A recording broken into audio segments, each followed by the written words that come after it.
இந்த பதிவில் புரட்டாசி மாதம் சனிக்கிழமை விரதம் இருந்தால் கிடைக்கக்கூடிய 5 பலன்கள் என்ன அப்படிங்கிறத தெரிஞ்சுக்கலாம். சனிக்கிழமைக்கு ஏன் அதிக முக்கியத்துவம் புரட்டாசி மாதத்தில் கொடுக்குறோம்? சனிக்கிழமைனாவே சனி பகவானுக்குரியது.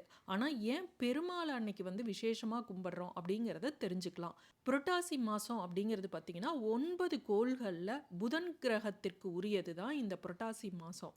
புத பகவானோட அதிதேவதையாக இருக்கிறது மகாவிஷ்ணு. நம்ம எல்லாத்துக்குமே தெரியும். அதனால தான் புதன்கிழமையில் பெருமாளை ரொம்ப வழிபடுவோம். சில கிரகங்கள் பகை கிரகங்களாக இருக்கும். இப்போ பார்த்திங்கன்னா குரு பகவானும் சனி பகவானும் பகை கிரகங்கள்னு சொல்லுவாங்க. ஆனால் சனி பகவானும் புத பகவானும் பார்த்திங்கன்னா நட்பு கிரகம். அதனால் சனிக்கிழமைக்கு உரிய சனி பகவானும் புதனுக்கு உரிய மகாவிஷ்ணுவும் நட்பு கிரக அதிதேவதைகளாக இருக்கக்கூடியது. அதனால் புரட்டாசி மாதத்தில் வரக்கூடிய சனிக்கிழமை மிக விசேஷமாக பெருமாளுக்காக பார்க்கப்படுகிறது.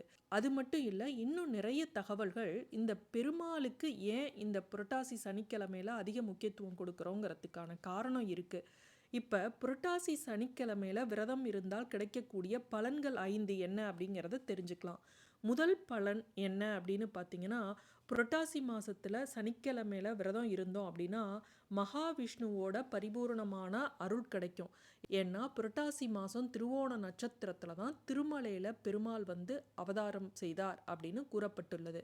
அடுத்த பலன் என்ன அப்படின்னு பார்த்தீங்கன்னா, நம்ம கர்ம பலன்களை அளிப்பவர் அப்படின்னா சனி பகவான்.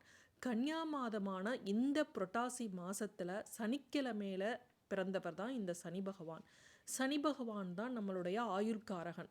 நம்ம செய்யக்கூடிய அனைத்து பாவ புண்ணியங்களுக்கும் ஏற்ப நம்மளுடைய ஆயுளை நிர்ணயம் செய்யக்கூடியவர் இந்த சனி பகவான். இவர் சூரியன் மற்றும் உஷாதேவியோட புதல்வர் ஆவார். சனி கிரகத்தை கட்டுப்படுத்துபவர் யாரு? பெருமாள். சனி பகவான் பெருமாள் கிட்ட ஒரு சமயம், மகாபிரபு எனக்கு ஒரு வரம் தர வேண்டும் என்று கேட்டார். என்ன வரம் என்று பெருமாள் கேட்டார். நான் பிறந்ததும் புரட்டாசி சனிக்கிழமை தான். அதனால் அந்த நாளை தங்களுக்கு உகந்த நாளாக மாற்றி தங்கள் பக்தர்கள் உங்களை பூஜித்து வேண்டினால் அவர்களுக்கு வேண்டிய வரத்தை தரணும். நானும் என் பக்தர்களுக்கு அருள் புரியும் வரத்தை எனக்கு தரணும் அப்படின்னு கேட்டார். பெருமாளும் சனி பகவானுக்கு வரத்தை அளித்து சனிக்கிழமை தனக்கு உகந்த நாளாகவும் ஏற்றுக்கொண்டார். அதனால் 7.5 சனி, அஷ்டமத்து சனி, கண்ட சனி, அர்த்தாஷ்டம சனியால் பாதிக்கப்பட்டிருக்கிறவங்க சனிக்கிழமை இந்த பாதிப்புகள் விலகணும் அப்படின்னு புரட்டாசி சனிக்கிழமை விரதம் இருந்தீங்கன்னா இந்த தாக்கமானது குறையும். புணர்ப்பு தோஷத்தினால பாதிக்கப்பட்டு திருமண தடை ஏற்பட்டு இருக்கிறவங்க இந்த புரட்டாசி சனிக்கிழமை விரதம் இருந்தால் திருமண தடை அகலும் அப்படின்னு புராணத்தில் சொல்லப்பட்டுள்ளது. அது மட்டும் இல்லை, புரட்டாசி சனிக்கிழமை பெருமாளுக்கு நம்ம மாவிளக்கு ஏற்றி வழிபட்டோம் அப்படின்னா நமக்கு இருக்கக்கூடிய அனைத்து கடன் சுமைகளும் விலகும். பெருமாளோட பரிபூரண அருள் நமக்கு கிடைக்கும். அடுத்த பலன் என்ன அப்படின்னு பார்த்தீங்கன்னா, புரட்டாசி மாதம் யமனோட கோரை பற்களுள் ஒன்றாக அக்னி புராணம் சொல்லுது.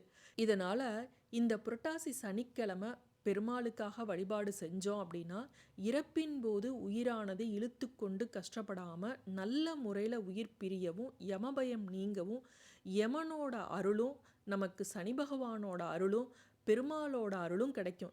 ஏன் சனி பகவானையும் இதில் நான் சேர்த்து சொல்கிறேன் அப்படின்னா, நம்மளுடைய கர்ம பலன்களுக்கு ஏற்ப நம்மளுடைய ஆயுளை நிர்ணயம் செய்பவர் சனி பகவான் தான். அதற்கு பிறகு நம்மளுடைய உயிரை எடுப்பவர் வேண்டுமானால் யமனாக இருக்கலாம்.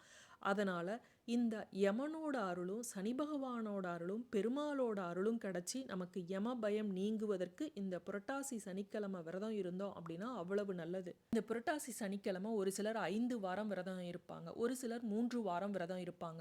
3 வாரம் கூட விரதம் இருக்க முடியல அப்படிங்கிறவங்க ஒரு வாரமாவது விரதம் இருந்து பெருமாளுக்கு படையல் இட்டு மாவிளக்கு ஏற்றி வழிபட்டோம் அப்படின்னா நமக்கு யமபயம் நீங்கும், கர்ம பலன்களோட தாக்கம் குறையும், அஷ்டம சனி அர்த்தாஷ்டம சனி இதனுடைய பாதிப்பு குறையும், பெருமாளோட பரிபூரண அருள் நமக்கு கிடைக்கும். மீண்டும் அடுத்த காணொளியில் சந்திக்கும் வரை நன்றி, வணக்கம்.